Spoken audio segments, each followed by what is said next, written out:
Mi hermano desapareció hace 30 años. Acabo de encontrarlo en mi sótano. Cuando alguien a quien amas simplemente desaparece, te afecta toda la vida. Para mí fue mi hermano David, de 13 años. Amaba mucho a mi hermano mayor. Vivíamos en un pequeño pueblo agrícola en el campo de Pensilvania en ese momento. Vivíamos en una de las casas más antiguas del pueblo, construida en algún momento a finales del siglo XVIII. La noche en que desapareció, recuerdo que mis padres no estaban en casa por alguna razón, pero en los años 80 se consideraba normal dejar a los niños solos en casa. Mi hermano y yo estábamos sentados en el suelo de la sala de estar escuchando la radio. Mi hermano me pidió que le sirviera un vaso de Hawaiian Punch. Después de ir a la cocina y llenarle un vaso, había desaparecido completamente de la sala de estar. Recuerdo ese momento exacto como si fuera ayer. Pensé que me estaba jugando una broma. Seguí el juego, pero cuando busqué en todas las habitaciones de la casa, no había rastro de él. No podía haber salido porque yo estaba junto a la puerta principal todo el tiempo, y las ventanas estaban selladas desde el interior por el propietario anterior. La puerta del sótano en la sala de estar estaba completamente abierta, el único lugar al que podría haber ido cuando salía a llenarle su bebida. Estaba cerrada. Me aterrorizaba el sótano cuando era niño porque no había electricidad allí, y literalmente parecía una mazmorra. Grité su nombre desde lo alto de las escaleras innumerables veces, pero nunca respondió. Aunque tenía 11 años, ese sótano todavía me asustaba.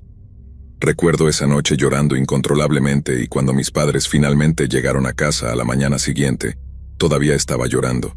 Cuando les conté sobre David, mamá y papá revisaron toda la casa. Luego le conté a papá cómo la puerta del sótano estaba abierta y cuando bajó al sótano, recuerdo estar sentado en el sofá junto a la puerta del sótano esperando que papá subiera con David. Pero cuando papá subió esas escaleras, su cara se había puesto completamente pálida y en sus manos tenía la ropa de mi hermano de la noche anterior. No puedo describir lo horrorizado que estaba. Dejé caer la ropa al suelo y subí las escaleras hacia donde estaba mamá. Luego me arrastré hacia la ropa, exactamente lo que mi hermano llevaba puesto antes de desaparecer. Revisé toda la ropa, camiseta, pantalones, ropa interior, calcetines, todo. Escuché las voces de mis padres desde arriba. Luego mamá bajó corriendo las escaleras y se puso al teléfono con la policía. Papá salió corriendo al campo. Cuando la policía finalmente llegó, todo el equipo de policía pensó que debía haberse perdido en el bosque cercano, pero yo sabía con certeza que estaba en esa casa. Los oficiales de policía pasaron semanas buscando en los bosques y campos cercanos a nuestra casa. La policía revisó el sótano, pero no encontraron nada. Cerraron el caso alrededor de medio año después. Todo el pueblo asumió que fue un secuestro. Yo sabía que tenía algo que ver con ese sótano, pero nunca me atreví a bajar allí después de su desaparición. La vida continuó para nuestra familia. Convertimos la habitación de David en un cuarto de invitados. Odiaba cómo mis padres hicieron eso. Sentía que estaban tratando de seguir adelante. Yo no podía. Perder a David fue un gran peso para nuestra familia, algo que colgó sobre nuestras cabezas toda la vida. La forma de mi mamá de lidiar con el dolor fue borrar todo recuerdo de él. La odiaba por eso. Cada vez que miraba esa puerta del sótano mientras crecía, podía sentir algo detrás de ella. Recuerdo un día, cuando tenía 16 años, estaba guardando DVDs en la sala de estar. Estaba sentado a unos pocos metros de esa puerta y olí algo familiar. El olor se filtraba a través de las grietas de la puerta. Olía como mi hermano. Me levanté y casi arranqué la puerta de sus bisagras. Corrí escaleras abajo hacia la oscuridad. Toda la habitación olía a la habitación de mi hermano. Estaba completamente oscuro, pero sabía que él estaba allí. Comencé a gritar su nombre. Grité su nombre durante horas hasta que papá finalmente bajó. Papá no podía olerlo. Pensó que estaba loco. Recuerdo que no pude hablar durante semanas después de eso. Hoy en día, se acerca el aniversario número 30 de la desaparición de David.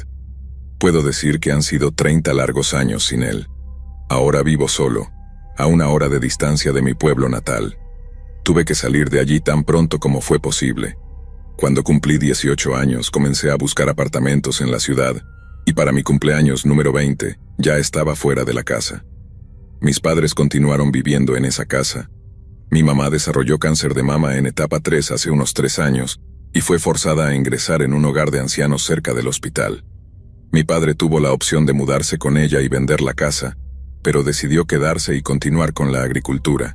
Mi madre y mi padre tuvieron una relación difícil desde que dejé la casa, así que a papá no le importaba la tranquilidad.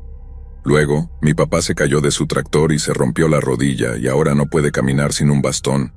Luego se mudó con mamá y me vendió la tierra gratis, insistiendo en que me mudara de nuevo a esa casa. No quería saber nada de esa casa. Tenía que pagar los impuestos de esa casa además de mis propios impuestos. Luego permití que inquilinos se mudaran. Eran una pareja joven de unos 20 años. Por supuesto, mi viejo terco estaba enojado conmigo por dejar que una pareja desesperada viviera en la casa vacía.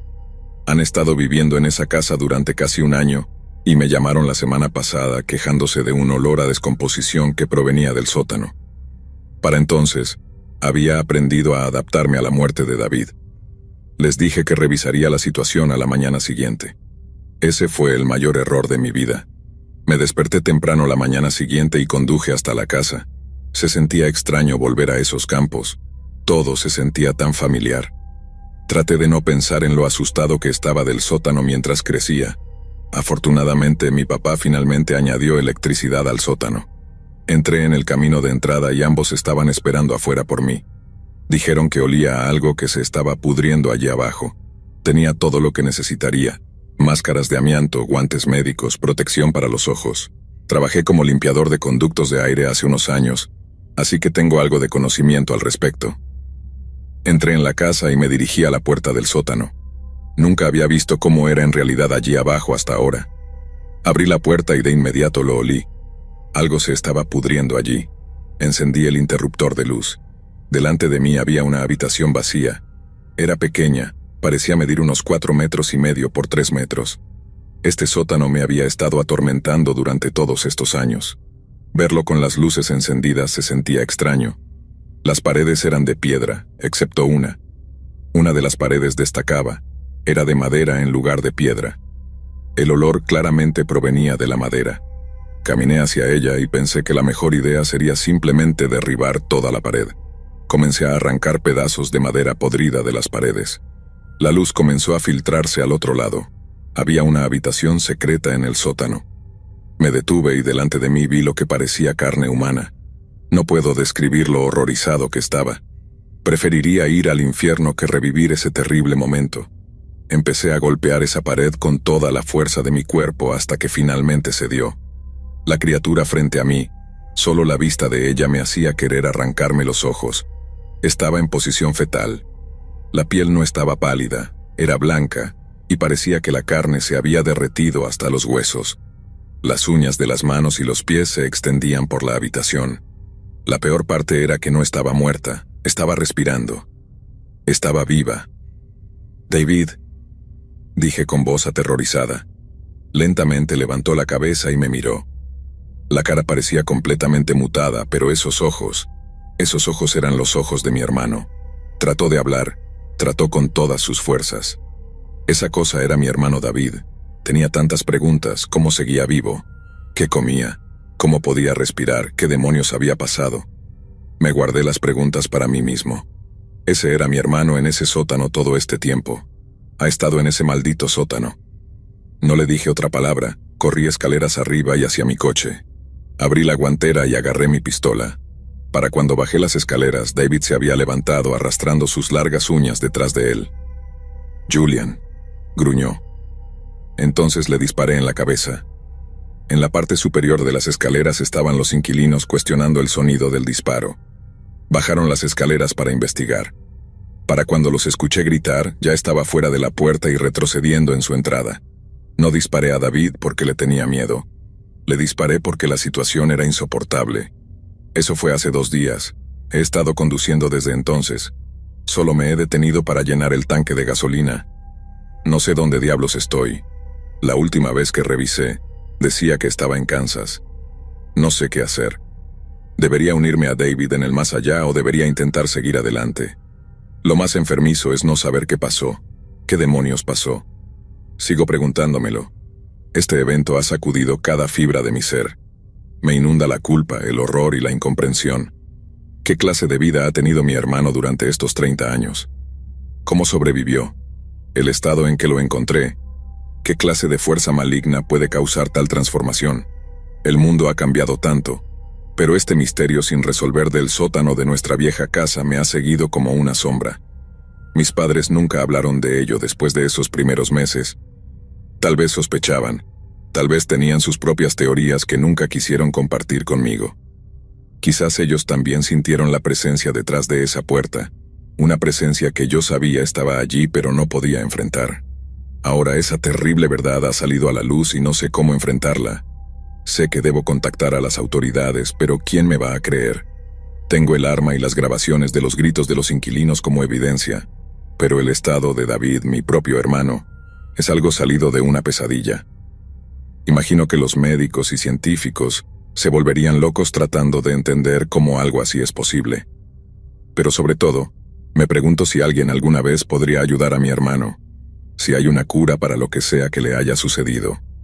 Por ahora, continúo conduciendo, tratando de huir de la realidad de lo que he descubierto, sabiendo que tarde o temprano tendré que enfrentar la verdad. Mi corazón está destrozado, mi mente está llena de preguntas, y mi alma está en un estado de perpetua inquietud. Todo lo que sé es que no puedo regresar a esa casa, y no puedo borrar la imagen de David, o esa cosa en el sótano, de mi mente. Los inquilinos gritaban horrorizados, pero yo seguía conduciendo. Mi mente giraba en espiral con preguntas y recuerdos fragmentados. ¿Qué le había sucedido realmente a David? ¿Cómo había sobrevivido durante 30 años en ese estado? Mis pensamientos eran un caos mientras cruzaba las líneas estatales, sin un destino claro en mente. Después de unas horas más en la carretera, mi teléfono comenzó a sonar. Era mi padre. Dudé un momento antes de responder, sabiendo que tendría que enfrentar las preguntas inevitables. «Julian, ¿dónde estás?», preguntó su voz llena de preocupación y confusión. «Estoy en la carretera, papá. Necesitaba alejarme de todo», respondí, tratando de mantener la calma en mi voz. «Los inquilinos llamaron a la policía. Dijeron que encontraste a David y que le disparaste, ¿es cierto?». La voz de mi padre temblaba, cargada de incredulidad. «Sí, es cierto. Encontré a David en el sótano, pero papá, no era él. Al menos no del todo. Algo terrible le pasó. No podía dejarlo en ese estado», expliqué, mi voz quebrándose. Hubo un largo silencio al otro lado de la línea antes de que mi padre hablara de nuevo. «Tienes que volver, hijo. La policía necesita saber lo que encontraste. Necesitamos respuestas y tú eres el único que puede dárselas». «No puedo, papá. No puedo enfrentar eso ahora. Necesito tiempo para procesar lo que pasó», dije sintiendo la desesperación apoderarse de mí. «Lo entiendo, Julian, pero prométeme que volverás. Prométeme que no te perderemos a ti también», pidió mi padre, su voz llena de una tristeza profunda. «Lo prometo, papá. Solo necesito un poco de tiempo». Colgué el teléfono y seguí conduciendo, tratando de aclarar mis pensamientos. Pasaron los días y me encontré en un pequeño motel en las afueras de una ciudad desconocida. Mis noches estaban plagadas de pesadillas, reviviendo una y otra vez el momento en que encontré a David. Las preguntas seguían sin respuesta y la culpa me consumía. Sabía que no podía huir para siempre. Una mañana, decidí que era hora de enfrentar la verdad. Me dirigí a la comisaría local y pedí hablar con un detective. Cuando el detective Jenkins me recibió, le conté toda la historia, desde la desaparición de David hasta el momento en que lo encontré en el sótano. El detective me escuchó con atención, tomando notas mientras hablaba. Cuando terminé, me miró con seriedad. «Esto es algo fuera de lo común, Julian. Necesitaremos enviar un equipo forense a la casa para investigar más a fondo. Pero te creo. Algo extraño sucedió en ese sótano y vamos a llegar al fondo de esto», dijo con determinación. Volví a casa con el detective y un equipo forense. Entrar en esa casa nuevamente fue una experiencia aterradora, pero sabía que era necesario. Mientras los forenses trabajaban, me quedé con mi padre en la sala de estar, ambos en silencio, esperando respuestas. Pasaron horas antes de que el equipo forense subiera del sótano. El líder del equipo se acercó a nosotros, su expresión grave. «Hemos encontrado evidencia de que alguien estuvo viviendo en esa habitación secreta durante muchos años. Hay restos de comida, agua y señales de que alguien estuvo allí, pero lo más extraño es el estado de los restos que encontramos». dijo, su voz temblando ligeramente. ¿Qué encontraron?, preguntó mi padre, su voz apenas un susurro. Los restos están en un estado de descomposición extraño, casi como si hubieran sido preservados de alguna manera. No podemos explicar lo que le pasó a su hijo, pero investigaremos a fondo para obtener respuestas, respondió el líder del equipo. Me quedé allí, sintiendo una mezcla de alivio y desesperación. Sabía que el camino hacia la verdad sería largo y doloroso, pero al menos había dado el primer paso. No podía cambiar lo que había sucedido, pero podía enfrentar la verdad y, con el tiempo, encontrar una forma de sanar. El descubrimiento de David había sacudido los cimientos de mi vida, pero también me había dado la oportunidad de encontrar respuestas y, tal vez algún día, encontrar algo de paz.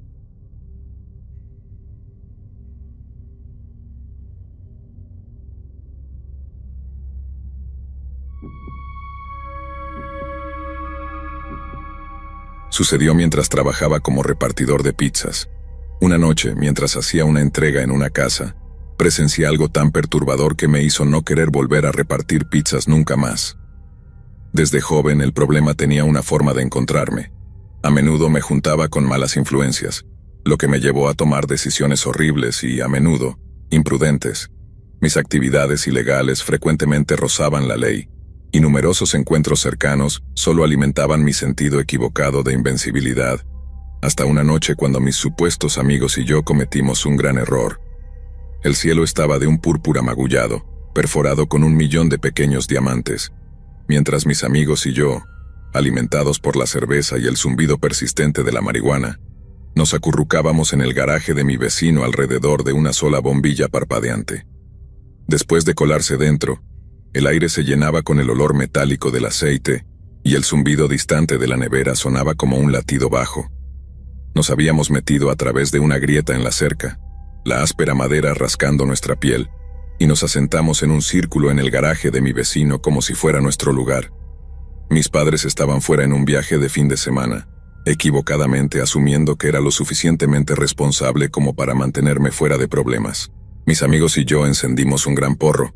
El humo acre me picaba la garganta mientras tomaba una gran calada, sintiéndome como un dragón de caricatura exhalando una nube densa que permanecía espesa y estancada en el aire quieto. Ya fuera por el humo o simplemente por mala suerte, perdí el equilibrio y tropecé hacia atrás, haciendo que una caja de herramientas cayera al suelo con un estrépito ensordecedor. Un charco de solvente derramado, previamente inadvertido en la luz tenue, brillaba ominosamente. Las herramientas de metal chocaron contra él y una chispa surgió, un pequeño destello que se convirtió en una monstruosa llama en un instante. El pánico se extendió más rápido que el fuego en crecimiento. Mis amigos, con caras de miedo, corrieron junto a mí dejándome solo con el fuego creciente. Mis pulmones clamaban por aire fresco. Un suspiro desesperado atrapado en mi pecho lleno de humo. Con una oleada de adrenalina, ignoré el calor abrasador y abrí la puerta del garaje. Allí estaba el señor Smith, mi vecino, su mirada furiosa atravesando el marco desordenado de su bata. Sin decir una palabra me agarró del cuello y me arrojó al césped húmedo. Luego corrió hacia un extintor de incendios, su rostro grave con determinación, y desesperadamente intentó salvar lo que quedaba de su garaje quemado. El señor Smith, con el rostro enrojecido de ira y el olor a tela chamuscada pegado a su bata, ladraba por su teléfono, informando del incendio y nuestra invasión a la policía. Las sirenas ululaban en la distancia, un sonido creciente que reflejaba el nudo de miedo que se apretaba en mi estómago. La policía llegó rápidamente. Mis amigos, ansiosos por salvar sus propias pieles, no perdieron tiempo en señalarme con dedos acusadores. Desde una perspectiva legal, la situación parecía sombría. Las autoridades, con rostros graves bajo el resplandor severo de las luces de los coches patrulla, clasificaron mi incendio accidental como un delito criminal. La falta de intención importaba poco ante la evidencia. Allanamiento, los restos del porro y los restos humeantes del garaje pintaban un cuadro claro.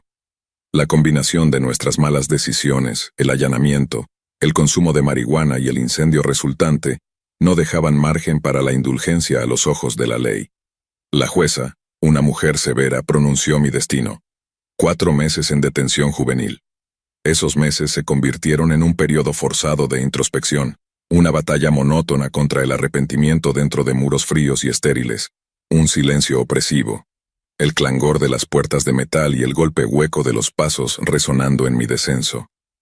Un mes antes de completar mi sentencia de 4 meses, el tribunal me concedió la libertad condicional bajo el acuerdo de que pagaría los costos de reparación del garaje del señor Smith.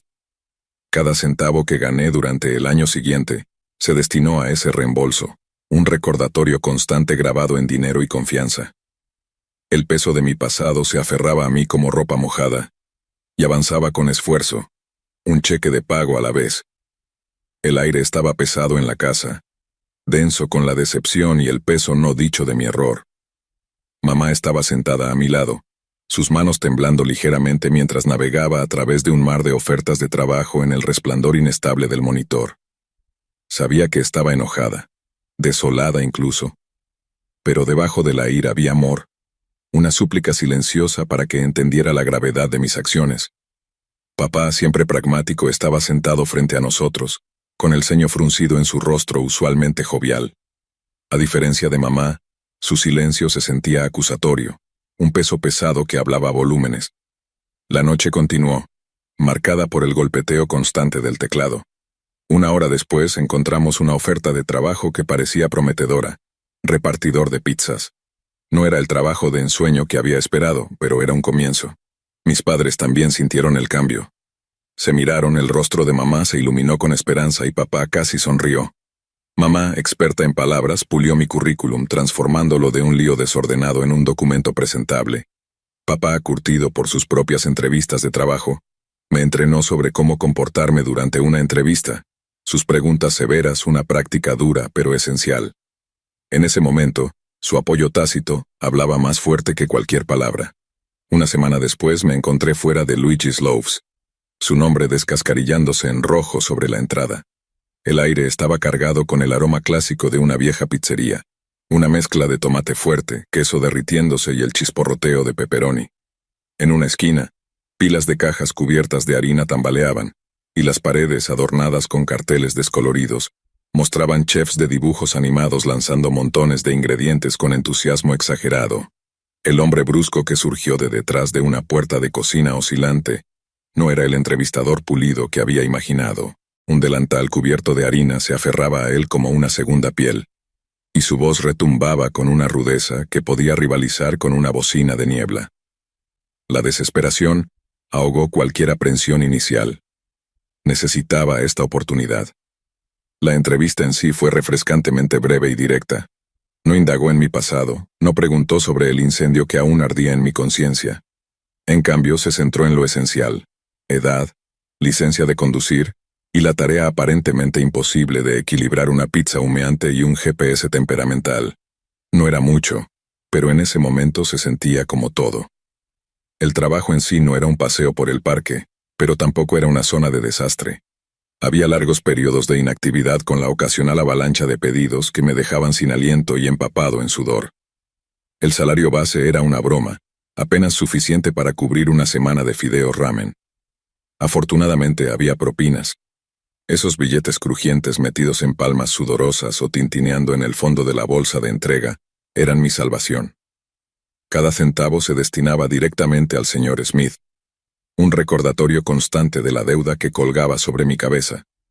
Pero el verdadero desafío no eran las demandas físicas o el salario exiguo. Eran los clientes. En teoría, el trabajo parecía sencillo: entregar pizza caliente, cobrar el pago, sonreír cortésmente. La realidad, sin embargo, era una bestia completamente diferente. Algunas personas eran amigables, genuinamente felices de ver aparecer una pizza en su puerta. Pero otros, bueno, digamos que podían poner a prueba la paciencia de un santo. Un simple giro equivocado o un ligero retraso podían convertirse en una tormenta verbal. Había soportado puertas cerradas de golpe en mi cara con suficiente fuerza para hacerme temblar los dientes, acusaciones de refrescos robados con la indignación de un rey agraviado, e incluso había enfrentado a algunas personas exigiendo pizzas gratis, por inconvenientes reales e imaginarios. Esos momentos me hacían cuestionar la propia esencia de la humanidad, dejándome preguntando si la amabilidad era una especie extinta. Una noche en el trabajo, el reloj en la pared Se burlaba de mí con su resplandor verde luminoso que parecía decir, casi allí. La medianoche acababa de sonar y la promesa de libertad, una cama, una ducha, cualquier cosa menos otra entrega, estaba cerca.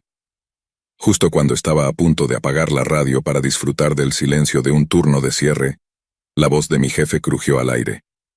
Una entrega más, anunció. Tragué un suspiro que amenazaba con convertirse en un gemido total. Me empujaron 2 pizzas humeantes en los brazos, las cajas de cartón emanando una calidez reconfortante que instantáneamente chocaba con mi paciencia menguante. Una nota grasienta pegada en la parte superior contenía la dirección escrita con letra desordenada, y el número de teléfono de la entrega que parecía tener más dígitos de lo habitual. Un vistazo al GPS confirmó mis sospechas. Esta entrega estaba muy lejos del radio habitual de pizzas, en lo profundo del corazón del campo tranquilo. Con un suspiro resignado, ingresé la dirección en el GPS, murmurando una oración a los dioses de la tecnología por una ruta decente. La pantalla resplandeciente pulsó con una sugerencia, y la voz alegre anunció un atajo que prometía una ruta más rápida. Creek Road, o alguna variación de eso apareció en la pantalla, un nombre que evocaba imágenes de tranquilos campos y tal vez una vaca amistosa o 2. En ese lado de la ciudad, las luces de la calle daban paso a una manta de oscuridad y la ocasional estrella parpadeante. Decidir cuál era el desvío correcto para Creek Road se convirtió en un juego de adivinanzas. Los densos bosques presionaban en ambos lados, sus hojas susurrantes creando una sinfonía de suaves sonidos. Cada giro y vuelta de la carretera me hacía dudar de mí mismo. ¿Iba en la dirección correcta? ¿Estaba perdido con un coche lleno de pizza enfriándose rápidamente?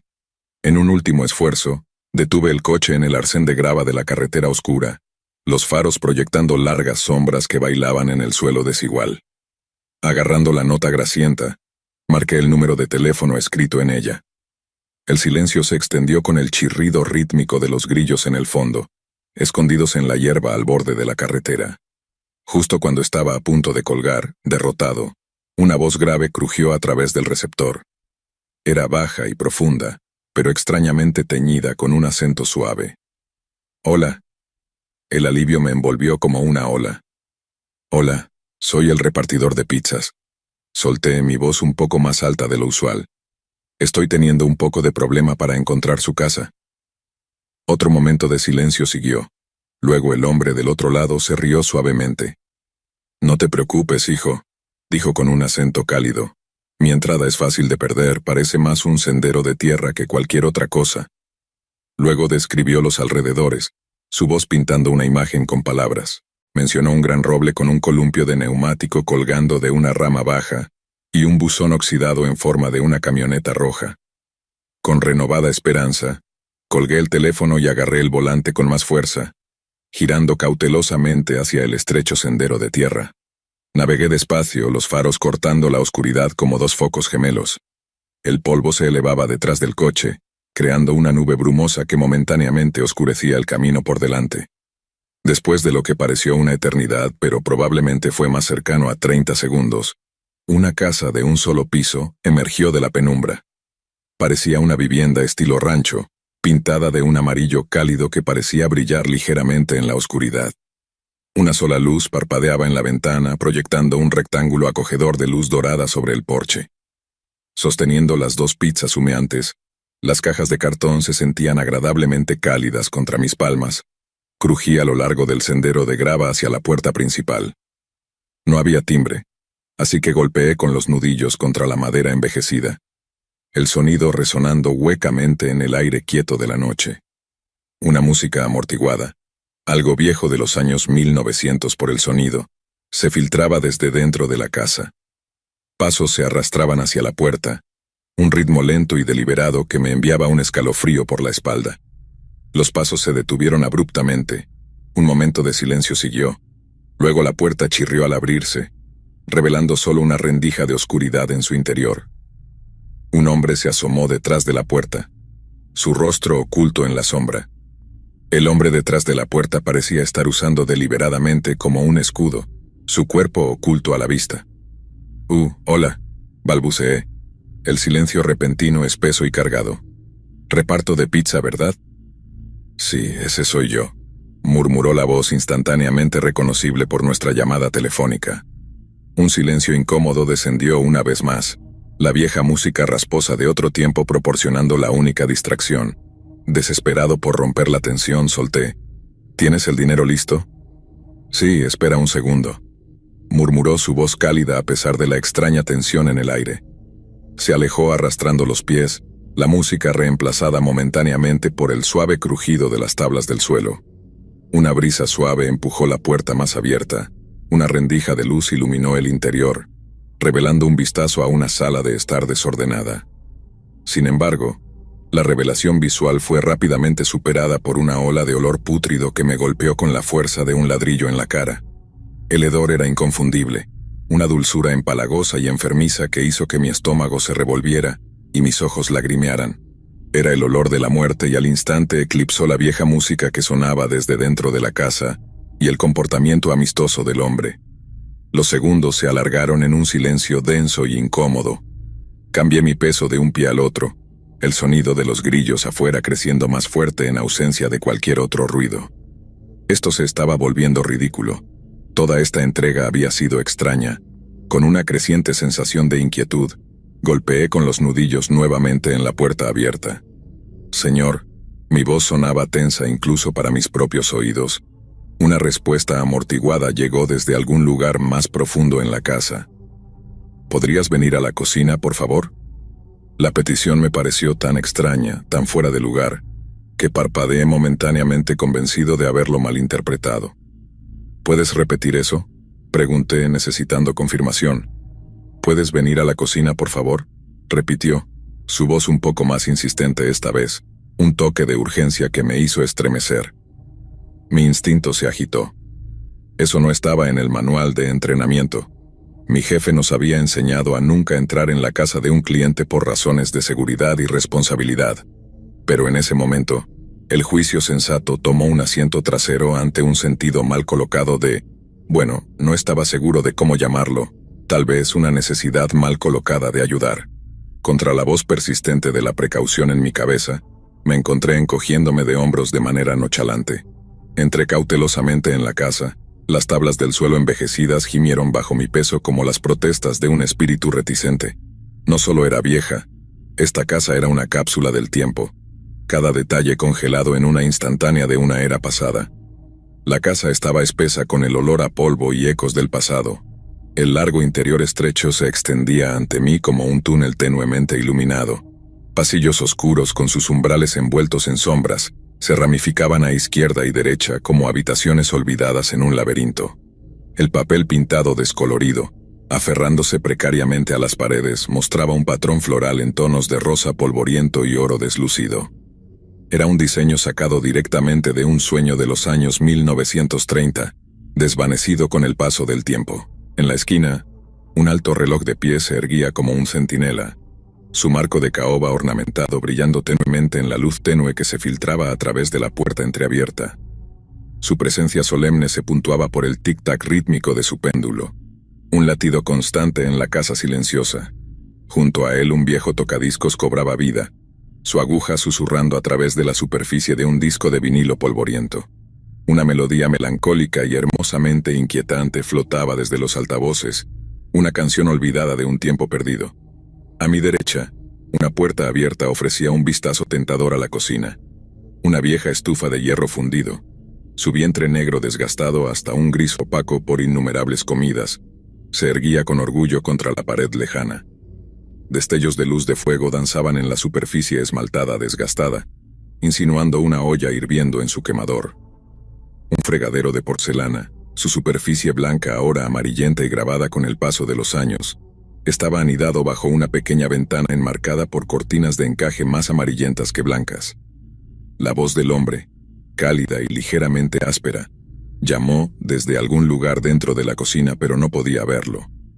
Al girar mi cabeza hacia la izquierda, un pasillo estrecho se extendía ante mí, su lado derecho alineado con puertas cerradas. En el extremo opuesto, una luz tenue y parpadeante arrojaba un resplandor inquietante en una anciana que bailaba en el pasillo. Estaba completamente desnuda, de espaldas a mí, y se balanceaba y danzaba lentamente al ritmo de la música de los años 1900 que se estaba reproduciendo en el tocadiscos en la sala de estar. Se estaba tocando a sí misma. No quiero decir que se sentía segura o algo así. Quiero decir que literalmente se estaba tocando el cuerpo de una manera perturbadoramente errática. Sus movimientos eran lentos, casi oníricos, mientras se balanceaba con la música que se filtraba desde la sala de estar. No era un baile sensual, sino más bien una exploración errática de su propio cuerpo. Sus brazos se movían y sus manos revoloteaban, trazando líneas a lo largo de su piel de una manera que me enviaba un sobresalto de incomodidad. En mi tiempo como repartidor de pizzas, había visto mi buena cantidad de excéntricos. Una señora desnuda bailando con música antigua podría sonar graciosa para otra persona, pero lo que estaba presenciando trascendía el humor. Era profundamente inquietante la forma en que se movía con tal desconexión de la música, perdida en un mundo propio.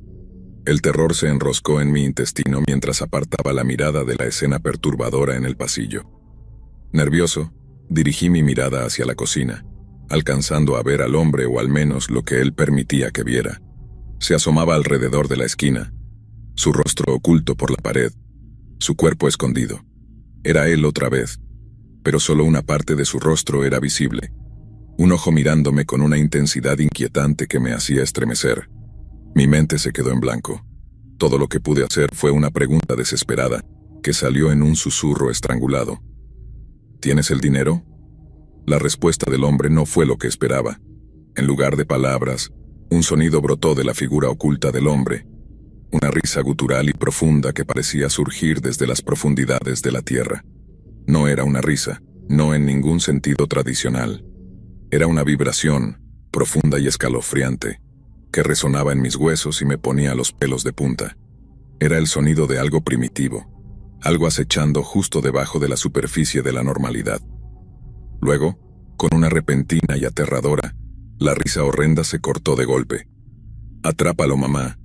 Las palabras estallaron de la boca del hombre, rompiendo el silencio con una fuerza que me hizo estremecer. El volumen y la agresión cruda eran un contraste impactante con su voz anterior, monótona y suave. Era como si un interruptor se hubiera activado, revelando una furia oculta debajo del exterior calmado. Mi sangre se heló mientras el peso completo de sus palabras se hundía. Desde el pasillo a mi izquierda, un sonido rasgó el aire. El sonido de pasos rápidos acercándose. Giré la cabeza justo a tiempo para ver a la mujer desnuda, la que había estado bailando hace unos momentos, corriendo hacia mí. Su velocidad desafiaba su edad, impulsada por una urgencia aterradora. El puro terror me recorrió, una descarga de adrenalina que me impulsó a actuar sin pensarlo. Giré sobre mis talones, las cajas de pizza olvidadas cayendo de mis manos con un estrépito. La puerta, la única escapatoria, parecía a kilómetros de distancia. Mis piernas bombeaban con un impulso instintivo de huir, anulando cualquier pensamiento de dignidad. Abrí la puerta de un golpe, las bisagras quejándose en protesta, y prácticamente me lancé a través del umbral. Llegando al coche, luché con la llave, maldiciendo mis manos temblorosas. La puerta se abrió de golpe y prácticamente me arrojé al asiento del conductor, cerrándola con otro golpe que resonó en mis huesos. En un instante, el motor rugió a la vida, el sonido de una sinfonía hermosa ante el escalofriante silencio detrás de mí. Mi pie pisó el acelerador y el coche se lanzó hacia adelante, las llantas escupiendo grava mientras me alejaba del camino de entrada. Mientras me alejaba, la casa retrocediendo rápidamente en el espejo retrovisor, no pude resistir una última mirada atrás. Bañados en la pálida luz de la luna que se derramaba a través de la puerta abierta, los vi. El hombre, y aparentemente su madre, ambos completamente desnudos, sus formas resaltadas y perturbadoras contra el interior oscuro. Sus rostros estaban ocultos por la sombra, pero la intensidad de sus miradas parecía atravesar la distancia, siguiéndome incluso mientras ponía más y más espacio entre nosotros. Fuera lo que estaba pasando en esa casa, estaba lejos de ser normal. No pude sacudir la abrumadora sensación de que sus intenciones eran cualquier cosa menos inocentes. Ciertamente no se trataba de la pizza. Cualesquiera que fueran los secretos que esa casa albergaba, cualquiera que fuera la dinámica anormal que existía entre el hombre y su madre, sabía que era algo de lo que no quería ser parte. Volví al trabajo unos días después, El encuentro en la casa reproduciéndose en mi mente en bucle. Compartir mi historia con mis compañeros de trabajo fue un error. La mayoría de ellos se rieron justo como esperaba. ¿Te persiguió una anciana desnuda? Bromeaban. Sus risas se sentían huecas e insensibles, como un enjambre de abejas enfurecidas zumbando en mis oídos. Frustrado y sacudido, irrumpí en la oficina de mi jefe, expresando mi deseo de no volver al trabajo. Estaba al tanto del acuerdo ordenado por el tribunal e intentó persuadirme para que me quedara diciendo: si no trabajas para pagar el garaje de tu vecino, acabarás de nuevo en el reformatorio, advirtió. El pensamiento de la detención juvenil no tenía el mismo peso que antes, no comparado con lo que había visto en esa casa. No me importa, solté. Prefiero volver que seguir trabajando aquí. 4 semanas después, finalmente conseguí un trabajo en una cafetería local. El pago era decente, pero después de las tarifas judiciales y el acuerdo ordenado por el tribunal para pagar el garaje de mi vecino, cada centavo contaba. Una noche, en un turno tardío, la cafetería me envolvía en su tapiz sensorial habitual. El chisporroteo de las hamburguesas en la parrilla, el baile del personal tejiéndose entre los clientes, la sinfonía de cubiertos y vajilla desde la cocina. Mientras limpiaba una mesa marcada por manchas de ketchup y papas fritas abandonadas, mi teléfono vibró contra mi pierna. Lo saqué y respondí la llamada con un curioso «¿Hola?». Silencio. Luego, respiraciones entrecortadas llenaron el receptor, superficiales y tensas. Normalmente ya habría colgado, pero reconocí vagamente algo. El sonido de la música resonando en el fondo estático de la llamada. Sabía que había escuchado la música antes, simplemente no podía recordar dónde. Escuché atentamente y me golpeó como un montón de ladrillos cuando me di cuenta de que era la misma canción. Esa melodía antigua y rasposa de principios de 1900, sonando débilmente en el fondo. La misma canción exacta que había escuchado en esa casa.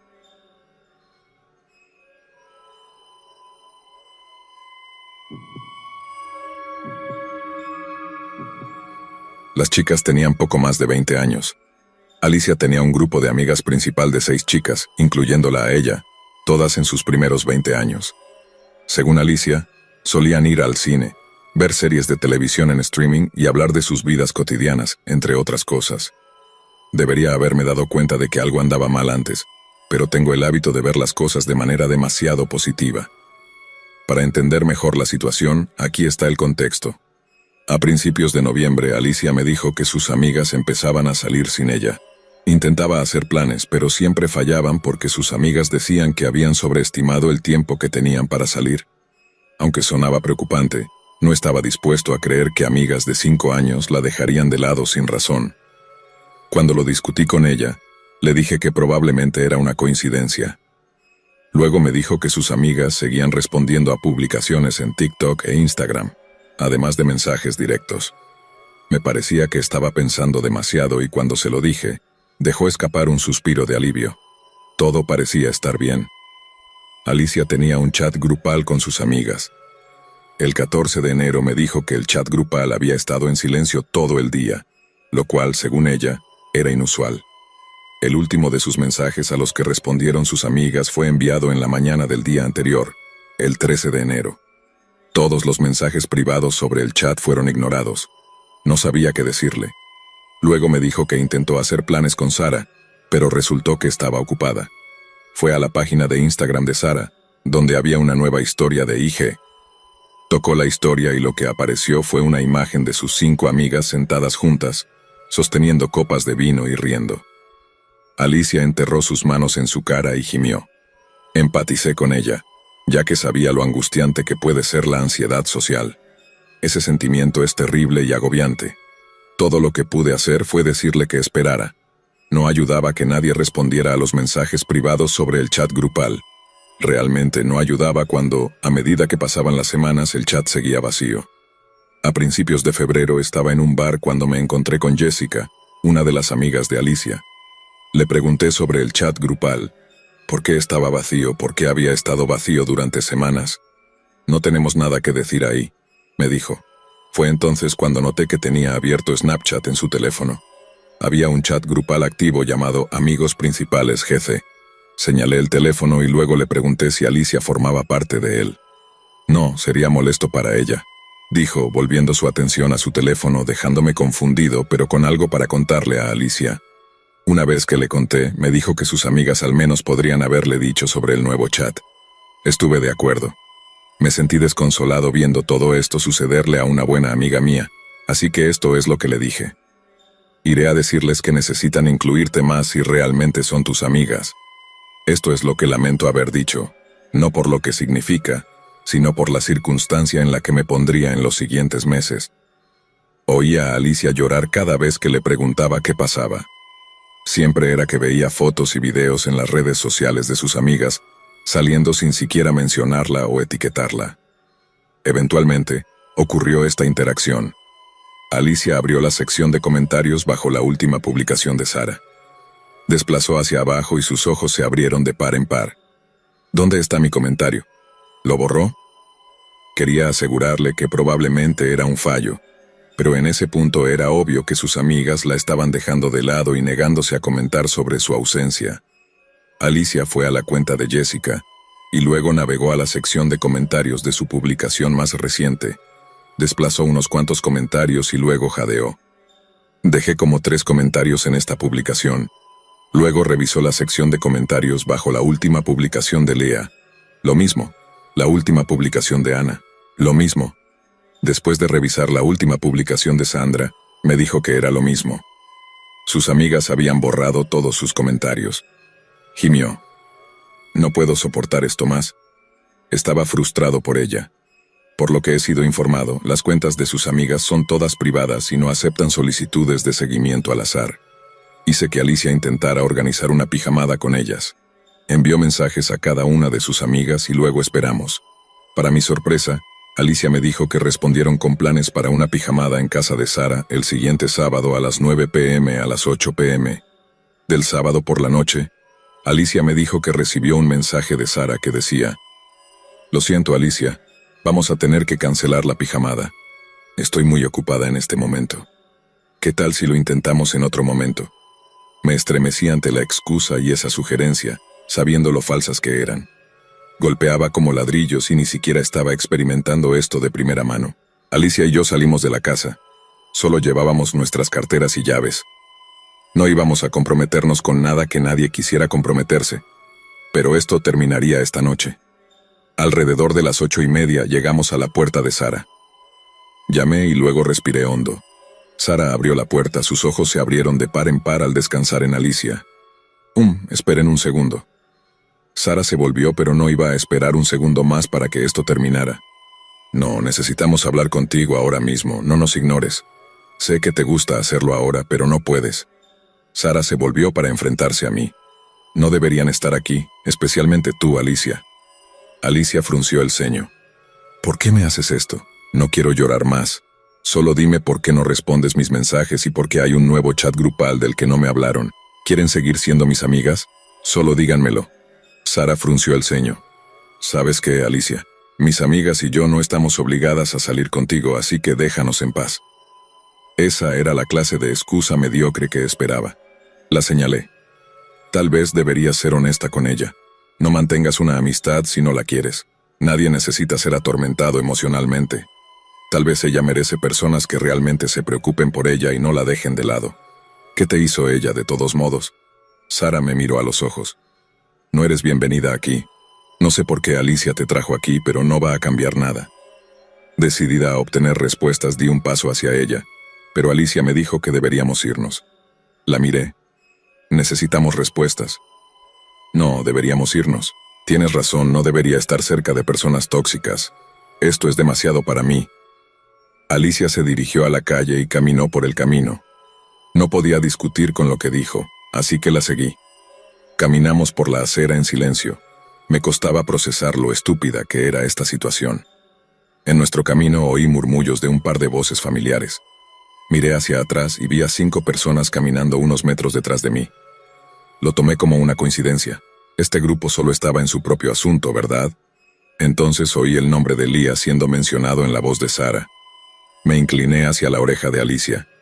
Creo que tus amigas nos están siguiendo. Miré hacia atrás de nuevo. Las chicas ahora caminaban rápido.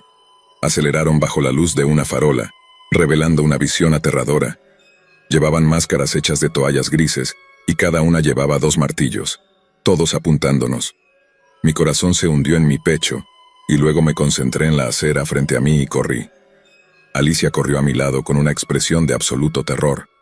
Giramos a la izquierda en otra carretera, evitando cada farola para no ser vistos. Estaba tentado a mirar hacia atrás, pero no estaba dispuesto. Giramos a la izquierda de nuevo y luego a la derecha. En algún momento miré hacia atrás. Nadie estaba allí, solo Alicia.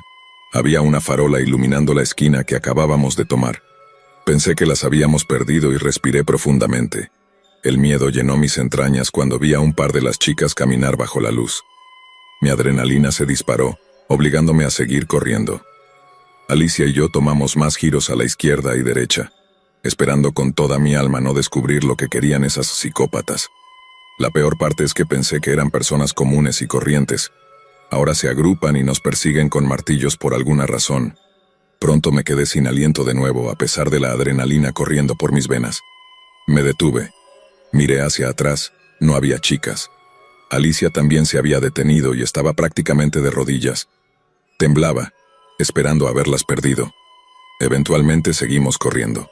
Para cuando regresamos a mi casa, mis piernas estaban a punto de romperse. Antes de regresar, había llamado a la policía y había hecho un acuerdo con Alicia para escondernos en mi lugar, ya que sus amigas no sabían dónde vivía. Entramos rápidamente. Cerré ambas puertas y luego cerré cada cortina mientras Alicia apagaba todas las luces. En este momento, estoy exhausto y temblando hasta el punto de que todo lo que puedo hacer es respirar. Apenas quiero moverme, pero puedo saltar cada vez que oigo un golpe o incluso algo similar a uno. No estoy dispuesto a decirles la habitación en la que Alicia y yo nos estamos escondiendo. Espero que esto termine pronto. La policía está en camino, así que deberíamos estar bien, ¿verdad? A menos que las chicas lleguen antes que los policías y nos hagan algo. No obtuvimos respuestas y, honestamente, no siento que las obtendremos. Pero tal vez eso cambie algún día. Eso es todo lo que quería ahora mismo, aunque estamos necesitados de ayuda. Actualización. Mi amiga estaba siendo ignorada y dejada de lado por su grupo principal de amigas. Lamento haber intentado obtener respuestas, estaba temblando, preocupado por la idea de que las chicas pudieran irrumpir en cualquier momento. Eventualmente, llegó la policía y nos dijeron que estarían alerta, lo que alivió la mayor parte de mis nervios. Alicia y yo todavía necesitábamos escondernos, y por cuánto tiempo era desconocido. Un par de horas después de que la policía se fue, hubo un golpe en la puerta principal. Una voz masculina resonó en el interior. «Hola, tenemos asegurada la propiedad. ¿Puedo entrar?» Me acerqué a la puerta y la abrí, aliviado de que la ayuda hubiera regresado. El oficial estaba parado en mi felpudo con su radio en la mano. Respiré hondo. «Muchas gracias por venir. ¿Puede quedarse un rato?» «Sí, me quedaré porque la descripción de los perpetradores es bastante alarmante. He traído refuerzos». Corrí a la habitación de Alicia y le repetí lo que el oficial me dijo. Suspiró aliviada, pero aún tenía esa mirada de conflicto y estrés en su rostro. No importaba cuánto habíamos hablado de sus amigas, todavía estaba confundido sobre por qué la odiaban. No había hecho nada malo, hasta donde yo sabía. Esta situación era tan fuera de lo común. Siempre había sido bastante inocente y dulce, así que ¿quién actuaría en su contra como si hubiera hecho algo criminal? El oficial estaba en la mesa de la cocina hablando por su radio mientras Alicia y yo repasábamos las cosas que había hecho que sus amigas podían haber interpretado como malicia. No podíamos encontrar ni una sola cosa que llevaría a alguien a perseguir a alguien con martillos. ¿Quién estaría tan molesto por alguien que no puede oírlos? Que lee un mensaje de texto mal o que mira en el lugar equivocado en el momento equivocado. Eventualmente el oficial se acercó y nos dijo que lo siguiéramos afuera. Nos pusimos los zapatos y salimos. Los tres estuvimos mayormente en silencio mientras caminábamos por la acera. Era una noche cálida y tranquila, tan silenciosa que solo podía escuchar el sonido de nuestros pasos. En algún momento, entramos en una tienda de conveniencia. El cajero estaba ausente y había algunos envoltorios de dulces tirados por el suelo. El oficial nos llevó a uno de los pasillos y nos miró a los ojos. ¿Escuchan la música que está sonando? Esa será su lección para esta noche. Era una canción de rap sobre la confianza. No entendía qué tenía que ver con la situación. No entendía cómo lo que el oficial dijo se suponía que encajaba con la atmósfera de esta situación. Antes de que pudiera abrir la boca, escuché las puertas delanteras. El oficial miró y luego se alejó de nosotros. 5 chicas entraron, todas con máscaras de toallas y martillos. Mi corazón se hundió. Las chicas se pararon juntas, con las manos izquierdas descansando en sus caderas, mientras todas nos miraban a Alicia y a mí. Alicia jadeó. «Oh, Dios mío». El oficial soltó una buena carcajada justo en nuestras caras. Levanté mi ceja derecha hacia él. «¿Por qué te ríes ahora mismo?» Las chicas empezaron a reírse, pero no de una manera inocente. El oficial negó con la cabeza. «¿Ustedes dos realmente pensaron que estaban a salvo conmigo?» Estaba confundido. ¿Por qué diría eso un oficial de policía? ¿Qué quería decir? ¿Qué estaba haciendo? La chica de la extrema izquierda apuntó su martillo al oficial riendo. «Es mi novio». El oficial se quitó el sombrero y lo dejó caer al suelo. «Necesito salir de esta ropa. Nos vemos más tarde, Sandra». Era como si mi alma se volviera de hielo. Todos esos sentimientos de seguridad y confianza solo eran el resultado de un engaño. ¿Cómo lo hicieron? ¿Qué pasó con la policía que llamamos? Nuestra seguridad no era real. Miré a Alicia, cuyos ojos se habían encogido y se veían menos coloridos, como si la vida le hubiera sido arrebatada. ¿Por qué? ¿Qué están haciendo? Sandra rodó los ojos. Los hicimos venir aquí para atraparlos. ¿Se divirtieron sintiéndose seguros? El novio de Sandra se acercó a las puertas. Las chicas se apartaron para dejarlo salir. Fruncí el ceño. ¿De quién fue la idea? Esto es cruel y no deberían estar haciendo esto. Sara, cambiando su peso a su pierna derecha, apuntó su martillo hacia sí misma. Mía, en realidad. Las chicas corrieron hacia Alicia y hacia mí, con las cejas fruncidas y los martillos apuntándonos. Agarré el hombro de Alicia y luego me giré y corrí hacia la parte trasera de la tienda con ella. Había una puerta, pero la manija no se movía. Mis nervios estaban en tensión. Lo siguiente que supe fue que unos dolores insoportables me golpearon en la espalda y los hombros. La fuerza de múltiples martillazos me derribó al suelo. Luego, uno de ellos golpeó mi rodilla derecha. El dolor era insoportable. Alcancé mi rodilla y solté un grito. Lea me agarró las manos y las sostuvo sobre mi cabeza. Luego Sara y Sandra golpearon mis rótulas de nuevo, haciéndome gritar más fuerte de lo que jamás lo había hecho. Luego empezaron a raspar mi cintura con la parte frontal de sus martillos. Mientras tanto, Alicia lloraba y gritaba. Jessica y Ana no se contenían, golpeando cada parte pesada de su cuerpo una vez antes de rasparle la frente. Apenas podía hacer otra cosa que patear y llorar. El único pensamiento en mi mente era ¿por qué? Luego me golpearon en la cabeza y todo se volvió borroso. Algún tiempo después me desperté en una habitación vacía con paredes de ladrillo blanco y una puerta de metal sin ventana. Mi cuerpo dolía por los golpes que recibió y estaba confundido sobre dónde estaba. Pasaron horas y no sucedió nada. Todo lo que tenía eran mis pensamientos. Eventualmente me quedé dormido y desperté con un plato con 3 rebanadas de bistec junto a mí. Estaba frío, pero tenía hambre y no tenía nada más que hacer. No estoy seguro de cuánto tiempo pasó, pero me dieron más comidas de bistec frío y mis piernas dolían menos. Aunque los golpes con los martillos fueron dolorosos, debo admitir que no fueron muy fuertes. Solo puedo suponer que era más una cosa de intimidación que de tortura. Sin embargo, todavía fue bastante doloroso. Otra hora debió haber pasado antes de que la puerta crujiera y se abriera. Era Sara, sin su máscara, con la cara y el pelo largo y rubio completamente visibles. Sostenía un frasco en sus manos mientras me miraba a los ojos. «Traje esto, diviértete con él». Apuntó el frasco hacia mí y luego giró la tapa cerrando los ojos. Volcó el frasco dejando caer un objeto borroso al suelo. Parecía extraño, como si algo pudiera recibir un desenfoque de sensor en la vida real. Mientras lo miraba, mi corazón se hundió. Escalofríos recorrieron mi columna y mi cabeza comenzó a doler. Sara retrocedió y salió de la habitación, cerrando la puerta a su salida. Lo que empeoró esto fue el clic de la puerta al cerrarse con llave. Me levanté, mirando el objeto borroso mientras yacía en el suelo de concreto. Necesitaba salir. Me levanté ignorando el dolor y me arrojé contra la puerta. Giré la manija con la esperanza de poder arrancarla de alguna manera. Por supuesto, no sirvió de nada. El miedo realmente afecta tu confianza, ¿verdad? Estaba hiperventilando, pero luego me pregunté, ¿por qué tenía tanto miedo de esto? Era un objeto, no podía moverse. Me senté de cara a la puerta. No iba a mirar esa cosa repugnante. La odiaba tanto. Era como si su propósito fuera aumentar mi respuesta de lucha o huida, específicamente la parte de huida. Metí la mano en mi bolsillo buscando mi teléfono. Cuando lo saqué, noté que la pantalla estaba terriblemente rayada y agrietada. Tenía LOL escrito con rímel. Todo lo que podía hacer era arrojarlo al objeto, pero necesitaría mirar el objeto para apuntar adecuadamente. Enterré la cabeza en mis brazos con la esperanza de quedarme dormido. Bueno, me quedé dormido, pero desperté con un doloroso pinchazo en el hombro izquierdo, como si cientos de agujas me estuvieran pinchando a la vez.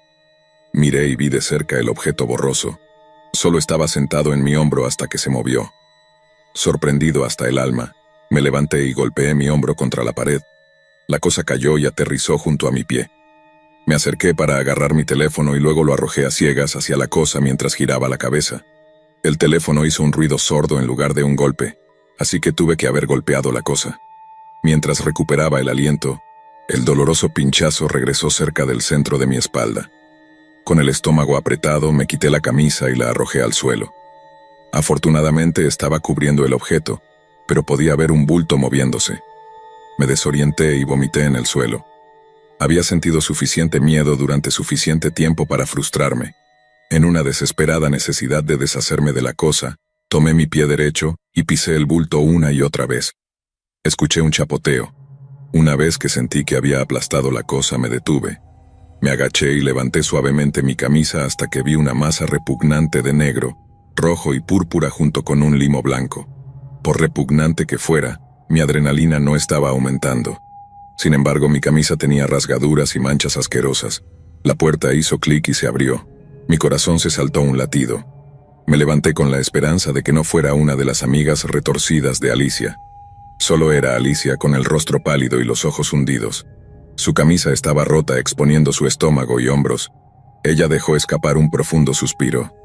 ¿Qué te hicieron? Le expliqué todo.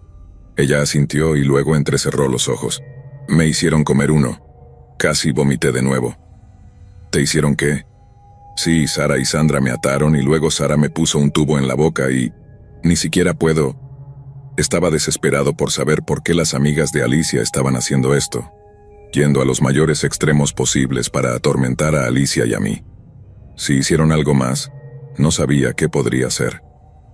¿Te hicieron algo más? Se sentaron lejos de mí y hablaron de todas las cosas divertidas que han hecho juntas, junto con todas las cosas divertidas que planean hacer. Intenté hablar con ellas, pero apenas respondían. Luego, aparentemente, Sara robó mi DVD de la infancia y lo trajo consigo. Se levantó y lo rayó contra la pared mientras las otras se reían y me miraban. Eso es cruel. Son personas horribles. Lo peor es que ya no llevaban sus máscaras de toallas. Era como una reunión casual a la que no estaba invitada. ¿Mencionaron siquiera pasivamente su problema contigo? No, pero de vez en cuando mencionaban mi nombre y decían «puaj» o hacían una cara de disgusto. Alicia no merecía pasar por todo esto. Quería averiguar cuál era el problema de sus falsas amigas, y aunque Alicia hiciera algo mal, ella sería la que se disculpara y lo hiciera mejor. Dudo que lo haya hecho a propósito. 2, sus amigas definitivamente estaban equivocadas por ser violentas, hacerse pasar por autoridades y secuestrar. ¿Por qué no pueden las personas simplemente comunicarse, o al menos decir que no quieren comunicarse? Le dije a Alicia que necesitábamos mantenernos lejos de sus excusas psicóticas de amigas. Ella asintió con la cabeza en señal de acuerdo. Definitivamente, aunque creo que una de ellas era neutral. Neutral significa que no te importa lo que haga la persona tóxica. No quieres cortarles porque no ves que lo que están haciendo esté mal.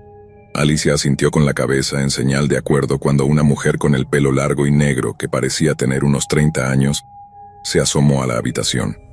Oh, Dios mío, ¿están bien ustedes dos? Soy empleada aquí. Oí que había 5 chicas causando problemas. Alicia la miró. Sí, me hicieron comer un bicho raro y me humillaron socialmente. La empleada asintió con la cabeza. Ya veo, voy a necesitar que me acompañen. Seguimos a la empleada por el pasillo. No podía adivinar dónde estábamos.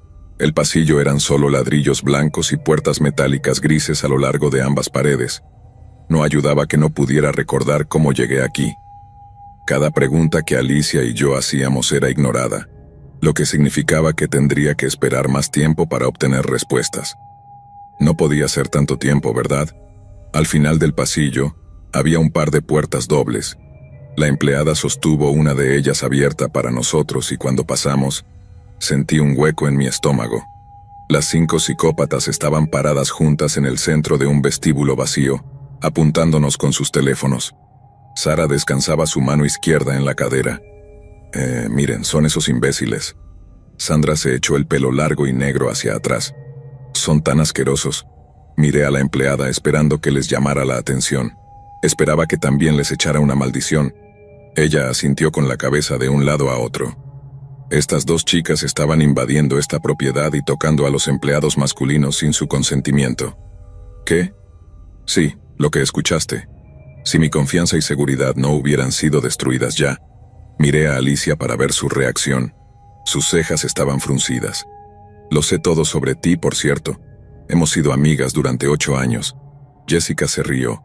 Oh, sí, sabemos todo sobre ti también. Todavía tenemos ese video de ti siendo engañada para rayar el auto de alguien diciéndote que era un auto chatarra en el que podías practicar tu rabia. Las chicas se rieron. Alicia tenía una mirada de determinación.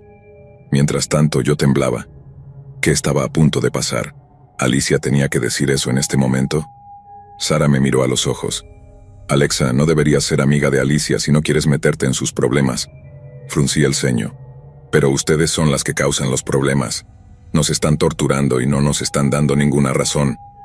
Las chicas guardaron sus teléfonos en sus bolsillos y luego caminaron hacia mí. Estaba acorralada, aunque no hubiera 6 mujeres acorralándome. Las puertas de salida estaban tapiadas más allá de sus marcos. No había una salida inmediata. Sara me estaba mirando fijamente. ¿Sabes qué, Alexa? Me estaba hundiendo. ¿Qué? Sara y Sandra se acercaron rápidamente a mí y me agarraron de los brazos. Me congelé recordando lo que pasó en la tienda de conveniencia. Jessica sonrió. Creo que deberíamos dejar que Alexa diga lo que quiera ahora. Sara se rió. Apuesto a que piensa que la gente le creerá lo del bicho. Sandra se rió. Esa fue la razón por la que le presentamos el bicho. La empleada me dio su teléfono y luego me dijo que vocalizara cada palabra que escribiera. Mientras escribía esto, las chicas se reían y rodaban los ojos en cada momento de miedo que recuento. Quieren que me sienta pequeña, pero ya soy demasiado desconfiada de ellas. Con suerte esto se resolverá pacíficamente y de manera madura.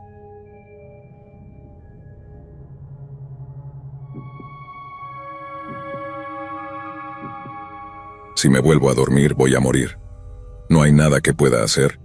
Estoy tan cansado que no creo que pueda mantenerme despierto por más tiempo. Antes de quedarme dormido, quiero contarle a alguien lo que pasó. No, necesito que alguien sepa la verdad. Este es mi último mensaje, así que por favor déjame contarte mi historia.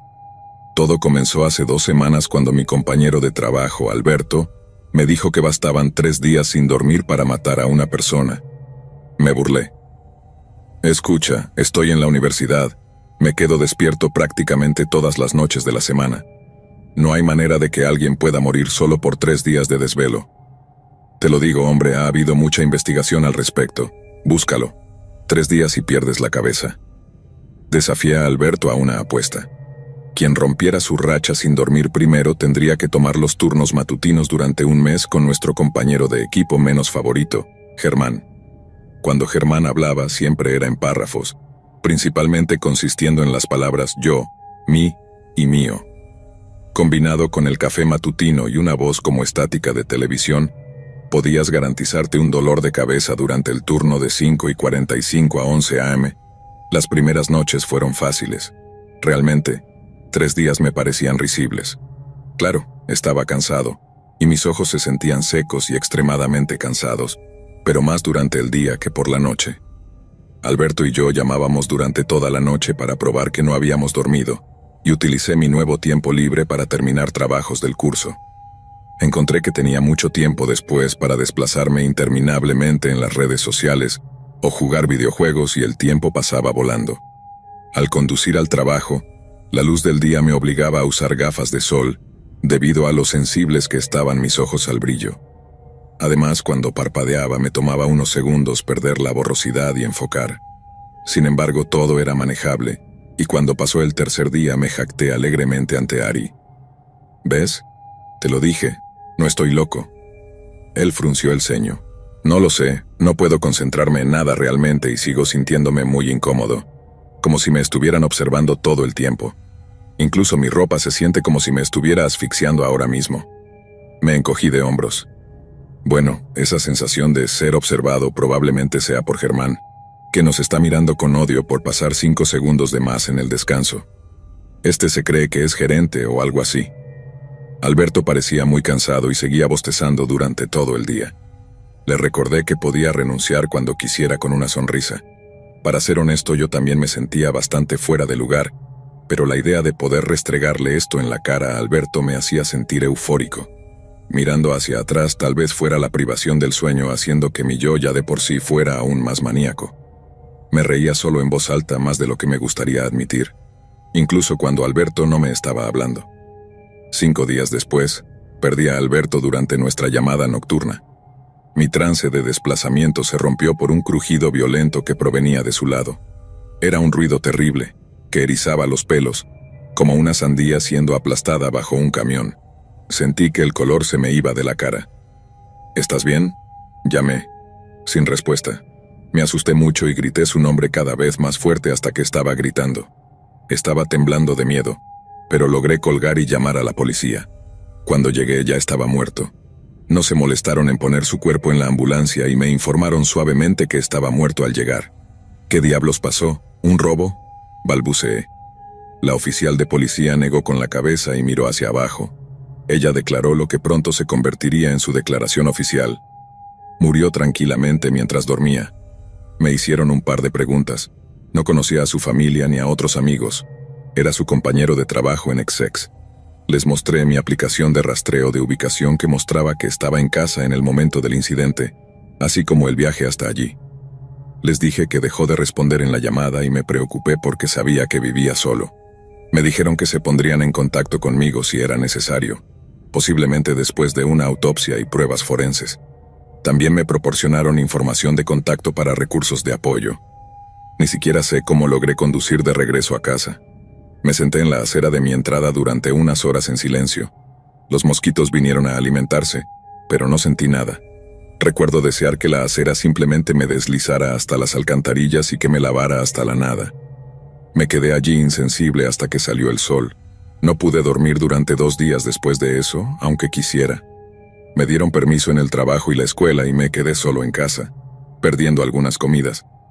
No le dije a mi familia que vivía en otros estados sobre la muerte de Alberto. No devolví las llamadas ni los mensajes de mis amigos. Sentí que la muerte de Alberto era mi culpa, y mis emociones se dividieron entre la ira y el miedo. Tenía que ser la privación del sueño, ¿verdad? ¿No era responsable? ¿Por qué no le dije a la policía sobre ese sonido que escuché esa noche? ¿Qué fue eso? Apenas podía cerrar los ojos con estos pensamientos golpeando en mi cabeza como si amenazaran con estallar.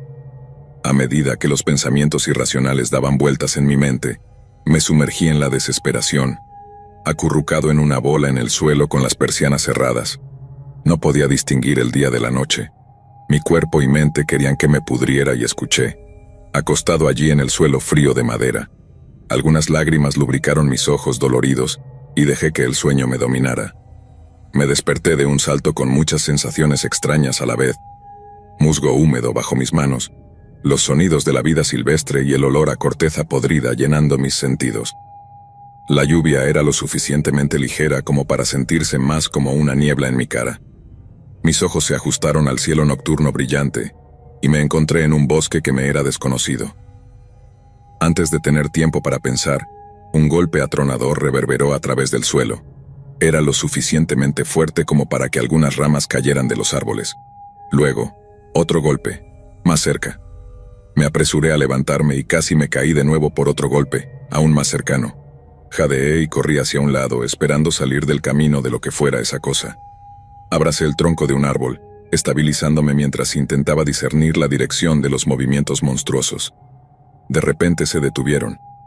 Contuve la respiración como si eso me mantuviera a salvo, aferrándome al árbol por mi vida. Desesperadamente intenté distinguir algo en el cielo sobre mí. Solo entonces me di cuenta de que ya no podía ver las estrellas. Antes de tener tiempo para reaccionar, los árboles a mi alrededor se aplastaron contra mi cuerpo. Grité y sentí que me levantaban en el aire en un puñado de tierra agarrado por el ser monstruoso. Mis piernas estaban atrapadas entre dos troncos de árboles y las sentí crujir junto con las ramas. No me había agarrado exactamente en el centro de su agarre, por lo que mis brazos y torso colgaban hacia un lado en el aire mientras me levantaba. Desesperado por liberarme, grité de dolor mientras tiraba y arrastraba el resto de mi cuerpo, alejándome de mis piernas destrozadas, hasta que finalmente comencé a inclinarme y caer de nuevo hacia el suelo. Comencé a ganar velocidad mientras caía hacia el suelo debajo de mí. Me desperté en un sudor frío en mi suelo. ¿Qué diablos fue eso? Se sintió tan real. Todavía podía recordar cómo mis piernas se estiraban y desgarraban mientras me alejaba de esa cosa. Me limpié el sudor de la frente y me levanté. Bueno, intenté levantarme. Para mi horror, mis piernas no respondían. Parecían estar bien, pero al masajearlas con mis manos no sentí nada. Mientras mi mente les ordenaba moverse, no se movían en absoluto. Se sentía como si estuviera tratando de mover rocas con mi mente, y el miedo me llenó al comenzar a pensar que había olvidado el comando mágico que mi cerebro usualmente decía para mover mis piernas. Recé para que fuera parálisis del sueño, pero las manecillas del reloj seguían moviéndose mientras mis piernas no lo hacían. Me tomó un poco superar el pánico, pero eventualmente me arrastré hasta mi cocina, mi estómago rugiente aún enviando señales a mi cerebro. Por una vez, me alegré de que mi vivienda en el campus fuera un lugar pequeño de un solo piso. Bebí un poco de agua embotellada del paquete que dejé bajo la isla de la cocina y me levanté lentamente usando las sillas. Por una vez, también me alegré de que las sillas estuvieran atornilladas al suelo. Comí algunos plátanos del frutero. Una vez sentado, moví mis piernas a una posición visualmente cómoda. Verlas torcerse y engancharse entre sí mientras las puntas de mis pies se arrastraban por el suelo, me había asustado. Alguien que había vivido tanto tiempo esperando que me llevaran adelante para siempre. Tenía mi teléfono en el bolsillo y lo saqué. ¿Cuánto tiempo estuve fuera? Me sorprendió ver que había estado durmiendo todo un día. Contemplé llamar a la policía para pedir ayuda, pero tenía miedo porque no fui completamente honesto sobre lo que pasó con Alberto. Irracional, lo sé, pero mi corazón no dejaba de latir con fuerza cuando intentaba marcar esos 3 números. Decidí llamar a mi familia. Les dije que estaba teniendo dificultades aquí y que había sufrido una lesión en la pierna que hacía difícil moverme. Me dijeron que tomarían un día libre y reservarían un vuelo cuando pudieran. Les agradecí y colgué. Desearía haberles dicho que los amaba y que no me extrañaran demasiado. Ahora me alegro de que no lleguen a tiempo. Exhausto de arrastrarme hasta la encimera y con el estómago encogido contento con la comida, cerré los ojos mientras la somnolencia me arrullaba de nuevo. Un dolor agudo y abrumador recorrió mi cuerpo junto con adrenalina y shock. En momentos supe dónde estaba. El mismo bosque, el mismo cielo nocturno, los mismos árboles aplastando mis piernas. Todavía estaba en su agarre, las piernas mayormente unidas a mi cuerpo, a diferencia de la última vez que me arranqué y arrastré mi cuerpo lejos temprano, lo suficiente para tener una caída sobrevivible hacia el suelo debajo. Podía escuchar los árboles continuando a crujir y astillarse en su agarre mientras lo levantaba alto, quizás inspeccionándolo. Ahora que sabía que podía ver en la oscuridad y también debido a mi baja movilidad y la fuerza que se agotaba, me rodé hacia una pequeña hondonada en el suelo y me cubrí lo mejor que pude con tierra, musgo y hojas muertas. Mientras yacía mortalmente quieto y en silencio, un chillido agudo resonó en el aire, haciendo retroceder los árboles. Los golpes sacudieron el suelo tan cerca que estaba rebotando arriba y abajo. Sollocé de miedo ahogando mi boca con mi puño, dejando marcas profundas en mis dedos. Un paso aplastó los árboles y el follaje a mi lado, a unos 90 centímetros de mi cuerpo. Cerré los ojos con fuerza. Por favor, por favor, por favor, recé por primera vez. Supliqué por seguridad, sintiendo que mi conciencia revoloteaba mientras sentía que la acumulación de mi sangre se profundizaba. Cuando abrí los ojos, vi una figura en la oscuridad sentada con la espalda contra un árbol frente a mi escondite. La sangre se me heló y ya no sentí dolor por un momento. Era Alberto, no en vida, sino en muerte. Su cráneo y cuerpo estaban aplastados en un desorden sangriento empapado de tripas, sin embargo me estaba mirando. Podía decirlo, Abrió lo que solía ser su boca y dijo: «Te encontró». El ser gigante me agarró con sus manos esta vez, directo. Me arrancó un brazo con un giro lento y delicado y lo arrojó a su boca. Luego el otro. Finalmente sus dientes perlados brillaron a la luz de la luna por un momento, antes de que me engullera. Estaba gritando por ayuda, desde Alberto hasta cualquiera. Cuando desperté, llamé a la policía usando Siri. Me llevaron al hospital, donde los médicos no tenían idea de qué hacer conmigo. No había ningún problema evidente, ni coágulo de sangre, lesión nerviosa o espinal, o derrame cerebral. Decidieron mantenerme bajo observación durante unos días, monitoreando mi condición. Les dije que no notificaran a mi familia. Solicité una orden de no resucitar, DNR, por sus siglas en inglés. Por la noche, cuando las enfermeras salían de mi cama del hospital, tenía tiempo para pensar. El último sueño me llevó de vuelta en el tiempo antes de mi lesión en la pierna. ¿Podría haber una oportunidad de escapar esta vez? Pero sabía que no la había. Había estado perdiendo demasiada sangre en el mundo de los sueños y solo prolongaría mi vida, quizás por minutos o segundos. Estaba aterrorizado de dormir, tan asustado de la muerte por la criatura en mis sueños, de ver a Alberto de nuevo. Supliqué a los médicos que no usaran sedantes ni anestesia. Fingí dormir por la noche cuando las enfermeras venían a revisarme. Mantuve mi fachada durante 2 noches sin dormir, pero bostezaba incontrolablemente y con frecuencia, y me tomaba unos segundos a 1 minuto para que mis ojos pudieran enfocar. Mis ojeras se volvieron evidentes, y las enfermeras parecían cada vez más preocupadas por mi salud. Sin embargo, pronto, los médicos perdieron interés en determinar un diagnóstico, ya que nuevos pacientes llegaban en masa. Para el tercer día, solo una enfermera me cuidaba por la noche. Hablé con la enfermera después de la cena. Supe que asistía a mi universidad y estaba aquí para sus prácticas como parte del programa de enfermería. Lloré diciéndole que nunca pensé que extrañaría la escuela. Tantas cosas que daba por sentado. Ella me miró con tristeza y preguntó: ¿y dormir? ¿No extrañas eso? Negué con la cabeza. No puedo, tengo pesadillas. Ella me tranquilizó. Oye, esta vez será diferente, te lo prometo. Se me erizó el vello de la nuca mientras el miedo se apoderaba de mi mente. ¿Qué quieres decir? Te di un poco de melatonina. Te llevará directamente al sueño profundo y te ayudará a relajarte. No te preocupes. Ella sonrió. Mi cara se puso blanca, pero mantuve una sonrisa temblorosa. Oye, gracias. Antes de que te vayas, ¿podrías traerme mi teléfono? Así que aquí estoy. Puedo sentir que el sueño se acerca. Estoy usando el dictado por voz, pero espero que todos hayan podido entenderme. Solo necesitaba un lugar para poner mi historia. No sé quién más la creerá. A mi familia, lo siento por no contarles todo. Los amo, mamá y papá. Alberto, lo siento mucho por haberte arrastrado a mi estúpida apuesta. Debería haberte escuchado. Es todo mi culpa. Nos vemos.